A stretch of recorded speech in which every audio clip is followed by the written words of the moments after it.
4 parties, 2 WOD, un skill et un warm-up. Pas de renfort, pas de force. On termine bien la semaine avec une bonne intensité. Pour le warm-up, je vous demande de faire 3 tours. Un tour se compose de 10 scissor switch. On part des pieds à plat, un pied devant, un pied derrière et j'inverse pendant mon saut. J'en fais 10. 1, 2, 3, 4, 10. Une fois que j'ai fait les 10, 20 in, out. In, out, j'ai les pieds serrés, je vais sur l'extérieur et je reviens à l'intérieur. 20 ici. Ensuite, 25 seal jack. C'est comme les jumping jack, mais version phoque. On part, on est ici et là. Du coup, scissor switch, devant, derrière, in, out sur les côtés, et le seal jack, on est ici et on va. Donc 3 tours, 10, 20, 25, 3 fois. Ça va prendre une dizaine de minutes. Le premier WOD, le WOD 1, c'est Ali, c'est un WOD girl, un WOD connu dans le CrossFit, est un fortin, il se compose de 2 mouvements, double under, les doubles sauts à la corde et 2 sit-ups.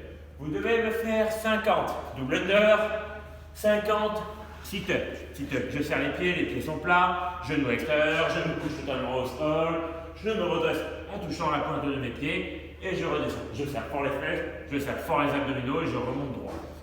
50 double under, 50 sit-up, 40 double under, 40 sit-up, 30 double under, 30 sit-up, 20 double under, 20 sit-up, 10 et 10. Si les double under c'est un problème, vous me faites 70 simples, 1, 2, 3, 4, 70. Par contre, vous me gardez les 50 sit-up, vous doublez à chaque fois. Je ne sais pas pourquoi j'ai écrit 70. Vous doublez à chaque fois en double under, en simple et les doubles. Si vous n'avez pas de corde, vous faites des jumping jack pareil, regarde, à vous et là. Quand il y en a 50, vous en faites 100, simple ou jumping jack. Quand il y en a 40, vous le doublez, vous en faites 80, 30, 60, 20, 40, 10 et 20. Ça marche? Le time cap, il est de 15 minutes. Il ne faut quand même pas trop traîner. Le skill du jour, c'est le instant hold, le fait de venir tenir en équilibre sur 1 mètre carré. On imagine 1 mètre carré. On n'a pas de mur pour commencer, à moins d'avoir vraiment très peur, on se met contre le mur. Mais sinon, simplement ici. Et on essaye, en bougeant un petit peu dans 1 mètre carré, de rester le plus longtemps que possible. Vous avez 15 minutes, top chrono, pour essayer de gérer ce mouvement-là. Une fois que vous avez les épaules bien chaudes, on va pouvoir passer dans le WOD. Le WOD du jour est un E4 EMOM. Un départ toutes les 4 minutes avec 5 passages. C'est-à-dire donc un départ à 0, départ à 4, départ à 8, départ à 12, départ à 16 et on termine. Ça marche? Je vous demande de faire 20 box jump. Box jump me fait simplement de venir sauter sur quelque chose avec une extension totale.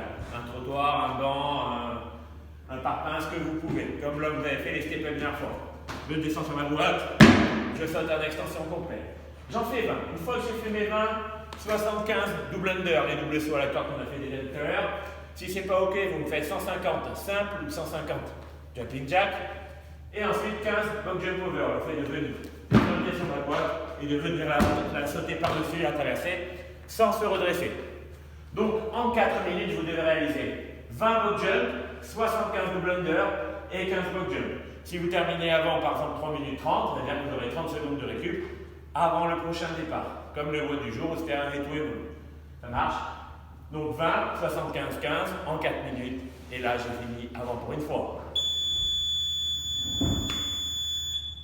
20 box jump, 75 double under, 15 box jump over.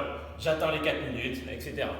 Si je me suis un peu enflammé pour les reps, vous descendez de 5 reps à chaque fois. Vous faites 15 box jump, 75 double et 10 box jump over. Ça marche? Je vais préparer un bon WOD team pour samedi, vraiment cool, à partager vraiment. Mais ça va être très très dur, je pense. Bon courage à vous et ciao!